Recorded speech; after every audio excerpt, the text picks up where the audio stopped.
साथियों नमस्कार, कैसे हैं आप सब लोग? मज़ामा, केम छो, कसा आहेस? आप सबको जय श्री राम, जय बालाजी की, जय खाटू श्याम जी की। आज एक महत्वपूर्ण जजमेंट हम डिस्कस करेंगे। जजमेंट है ऑनरेबल सुप्रीम कोर्ट का, जिसमें अक्यूज के फेवर में कुछ महत्वपूर्ण गाइडलाइंस दी गई है।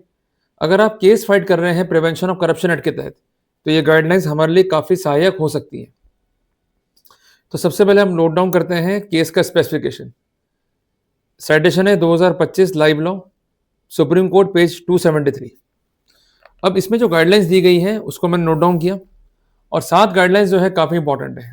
आप एक काम कीजिए, एक नोटबुक जो है साथ में रखिए विथ पेन और पेंसिल, और जो कुछ बता रहा हूँ उसको नोट डाउन करने का प्रयास कीजिए ताकि हमें कोई दिक्कत ना आए।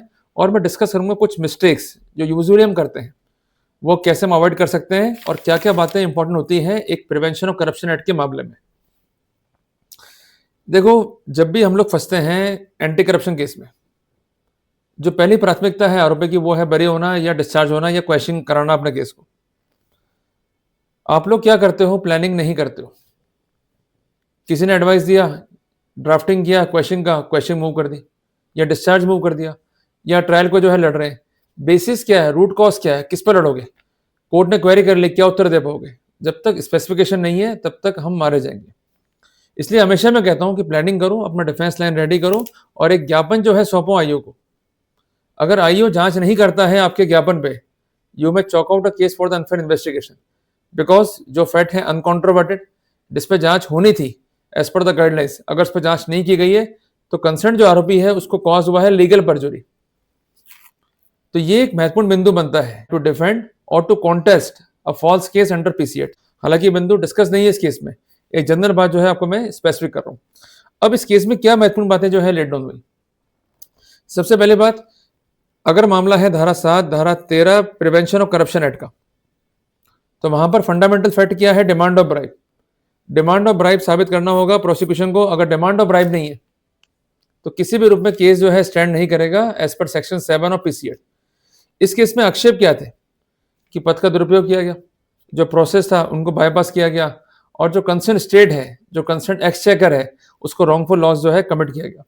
पर इन तीनों ही पैरामीटर में एक बात दिखाई देती है, there is no demand of bribe.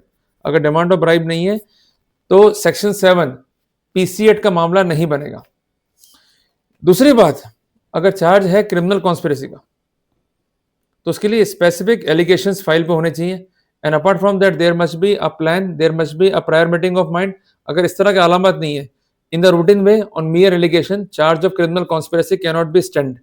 Apart from that we must keep in our mind section 8 of BSA, अगर हम पढ़ने जा रहे हैं क्रिमिनल कॉन्स्पिरेसी को। इसके अलावा पॉइंट नंबर 2 पे मैं आता हूँ, ये भी आप जो है नोट डाउन कर लो, जो कोर्ट ने स्पेसिफिक किया। मियर एलिगेशंस जो है इनसफिशिएंट है to prove demand of bribe. Fundamental facts को प्रूव करना होगा और इन्हें रिकॉर्ड पर रखना भी होगा बाय द प्रोसिक्यूशन। जब तक फंडामेंटल फैक्ट साबित नहीं है तब तक प्रिजम्पशन भी ड्रॉ नहीं होगा। अब फंडामेंटल फैक्ट्स क्या है? Demand, acceptance and recovery. एक बात ध्यान रखिएगा कि अगर हमसे एक्सेप्टेंस है, रिकवरी है, तो हमें देना पड़ेगा एक स्पष्टीकरण, जिसका होना चाहिए प्लॉजिबल इफेक्ट। अगर हम नहीं देंगे स्पष्टीकरण तो वहां पर हम सक्सीड नहीं हो पाएंगे। पर एक बात ध्यान रखिएगा, सिर्फ रिकवरी है, सिर्फ एक्सेप्टेंस है, पर डिमांड ऑफ ब्राइब साबित नहीं है, then mere recovery, mere acceptance is not the basis to convict the accused. इसके अलावा एक बात और ध्यान रखिएगा, एक जजमेंट है ऑनरेबल सुप्रीम कोर्ट का दिनांक 10 मार्च 26 का, जिसमें कहा गया अगर चार्ज है क्रिमिनल कॉन्स्पिरेसी का तो रोल देखना पड़ेगा in the light of criminal conspiracy, और रोल देखना होगा इंडिविजुअली भी। अगर सिर्फ आपने काम कर लिया क्रिमिनल कॉन्स्पिरेसी पे, वो चार्ज डिस्प्रूव हो गया, बट डिस्पाइट ऑफ दैट अगर आपका रोल आ रहा है individually, then you might be in trouble. तो आपको दोनों ही पैरामीटर पे काम करना है। तो मैंने आपको 2 पॉइंट जो है नोट डाउन करा दिए। तीसरी बात, अगर आक्षेप ये है कि पद का दुरुपयोग किया गया, मिसयूज किया गया अथॉरिटी का, तो इस तरह के फैक्ट्स, उनके अलामत, कॉरोबोरेशन, कंसिस्टेंसी फाइल पे होनी चाहिए। अगर सिर्फ एलिगेशन है विदाउट कॉरोबोरेशन तो वहां पर हम लोग फायदा ले सकते हैं। इसलिए फाइल को पूरा पढ़ो, आपका स्पेसिफिक रोल क्या है निकालो, उसकी लाइट में फैक्ट्स क्या है निकालो, और क्या वो फैक्ट्स लीगली कोई अपराध कर रहे हैं इंडिकेट। अगर आंसर आता है negative, then definitely we could have the benefit. चौथा पॉइंट है, demand is sine qua non. अगर डिमांड साबित नहीं तो केस जो है अल्टीमेटली फेल हो जाएगा, पर डिमांड के साथ साथ एक्सेप्टेंस भी इंपॉर्टेंट है।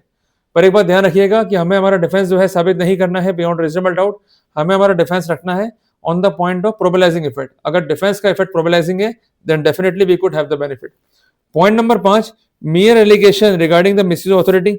Abuse of process are not sufficient, demand of bribe must be proved, उसके बिना प्रोसिक्यूशन नहीं चलेगा। इस बात को जो है सदैव ध्यान रखिएगा।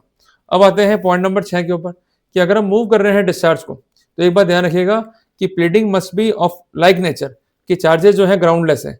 अगर आपकी प्लीडिंग ही नहीं है, आप स्पेसिफिक नहीं कर पा रहे, आपके केस में है factual controversy, then you could not have the benefit as per law. इस बात को जो है विशेष ध्यान रखिएगा। आपको वही फैक्ट्स प्लीड करने हैं जो अनकॉन्ट्रोवर्टेड है, जिनके अवलोकन से कोई प्रथम दृष्टया मामला नहीं बनता है, एंड अल्टीमेटली द कोर्ट में कंक्लूड दैट कि चार्जेस जो है वो ग्राउंडलेस है। अगर ये प्लीडिंग आप नहीं करेंगे तो वहां पर आपको दिक्कत आएगी। और इसके अलावा जो भी गाइडलाइंस हैं डिस्चार्ज के ऊपर या एक्विटल के ऊपर, उसमें एक ही बात कॉमन है कि अगर हम जा रहे हैं डिस्चार्ज के ऊपर तो हमें प्रूव करना है कि चार्जेस जो है ग्राउंडलेस है। अगर हम बात कर रहे हैं एक्विटल की, तो हमको ये प्रूव करना है कि prosecution fail to prove the case beyond reasonable doubt. इसलिए जो स्कोप है उस पर जोर देना होगा। अगर स्कोप पे काम नहीं करोगे तो वहां पर सफलता आपको नहीं मिलेगी। तो मैं उम्मीद करता हूं कि मैंने एक महत्वपूर्ण जानकारी आपको दी। मैंने आपको बताया वो वाइटल प्रिंसिपल्स जो हमारे लिए इंपॉर्टेंट है, जिनको हमें ध्यान में रखना चाहिए whenever we are going to contest a case under the PC Act. जल्दी मिलेंगे एक नए टॉपिक के साथ। टिल देन, जय राम जी की।